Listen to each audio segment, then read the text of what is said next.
সবাই তো বলে রোদে দেওয়া ছাড়া ইনস্ট্যান্ট আমসত্ত্ব এভাবে বানানো যায়, কিন্তু কি দিয়ে বানালে রোদে দেওয়া ছাড়া ইনস্ট্যান্ট আমসত্ত্ব বানানো যায় সেটা কিন্তু কেউ দেখায়ও না, বলেও না। তো বন্ধুরা, আমি আজকে আপনাদেরকে ডিটেলসে দেখাবো এবং বলবো কি দিয়ে এত সুন্দর আমসত্ত্ব রোদে দেওয়া ছাড়াই বানানো যায়। কি দিয়ে বানালাম সেটা দেখার জন্য না টেনে পুরো ভিডিওটা দেখুন।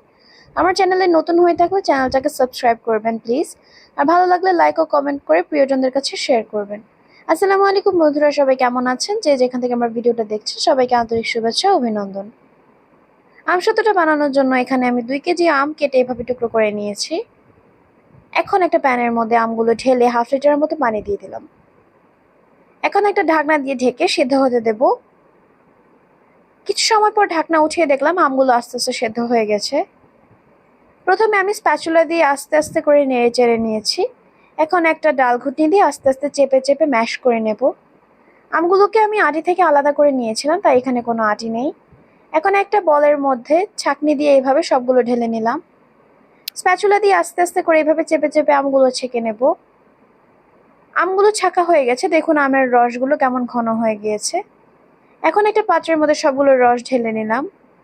চুলার আঁচটা মাঝারি রেখে জাল করে একটু ঘন হয়ে আসলে দিয়ে দিলাম 1 কাপ ব্রাউন সুগার। আমি এখানে আখের লাল চিনিটা ব্যবহার করেছি, আপনারা চাইলে সাদাটাও দিতে পারেন, সমস্যা নেই। এখন একটু ঘন ঘন করে নেড়ে চেড়ে চিনিগুলো মিশিয়ে নেব এবং দিয়ে দিলাম এখানে 2 টেবিল চামচের মতো চিলি ফ্লেক্স। যারা টক মিষ্টি ঝাল তিনটে পছন্দ করেন তারা চিলি ফ্লেক্সটা দিতে পারেন। এখন কালারের জন্য দিয়ে দিলাম সামান্য একটু গ্রিন ফুড কালার। এটা আপনাদের ইচ্ছা অনুযায়ী দিতে পারেন, কোনো সমস্যা নেই, ভালো লাগলে দিবেন, না দিলেও কোনো সমস্যা নেই। এখন আপনাদেরকে বলবো গোপন রেসিপিটা সবাই যা দেয়। এখানে 1 টেবিল চামচের মতো আগার আগার দিয়ে দিলাম।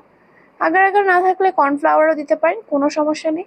অনেকেই দেখেছি আমসত্ত্বটা ইনস্ট্যান্ট এভাবে বানায় ওভাবে বানায়, কিন্তু কি দিয়ে বানানো যায় সেটা বলে না। আপনারা এভাবে বানালে রোদ্র ছাড়াই ফ্যানের নিচে আধা ঘন্টা রেখে আমসত্ত্বটা বানাতে পারবেন। আমার আমরসটা ঘন হয়ে এসেছে। এখন একটা প্লেটের মধ্যে সামান্য একটু তেল ব্রাশ করে দিয়ে দেব। খুব বেশি ভারী করে দিলে একটু আবার উঠাতে সমস্যা হবে, তাই একটু পাতলা করে দিয়ে দেব। প্লেটটা এভাবে একটু হালকা করে ঝাঁকিয়ে নিব। এখন ফ্যানের নিচে আধা ঘন্টার মতো রেখে দেব। আমি ওই আমরসগুলো থেকে আরেকটা পাতিলে সামান্য একটু জর্দা রং দিয়ে সেটাকে একটু কালার করে নিলাম। ওই রকম ঘন হয়ে আসলে একটা প্লেটের মধ্যে ঢেলে দেব। যারা রোদে দিয়ে আমসত্ত্ব বানান তাদেরকে আগার আগার বা কর্নফ্লাওয়ার দেওয়ার প্রয়োজন নেই। এটাকে আমি ফ্যানের নিচে আধা ঘন্টার মতো রেখে দেব। 1 ঘন্টা পর আমি যখন এটাকে কেটে এভাবে উঠালাম, দেখুন কতটা সুন্দর হয়েছে। আমি কিন্তু আমসত্ত্বটা খুব বেশি ভারী করে দেইনি, তারপরে দেখুন কতটা ভারী হয়ে গিয়েছে। এভাবে কিন্তু আপনারা আমের জেলিও বানাতে পারেন। দেখুন সবুজের মাঝখানে লাল পতাকার মতো কত সুন্দর লাগছে। তো বন্ধুরা, গোপন রেসিপিটা তো বলে দিলাম। ভালো লাগলে চ্যানেলটা সাবস্ক্রাইব করবেন, বেল আইকনে টাচ করবেন, কমেন্ট ও শেয়ারের মাধ্যমে আমার পাশে থাকবেন। আপনাদের সকলের সুস্থতা কামনা করছি, বিদায় নিচ্ছি।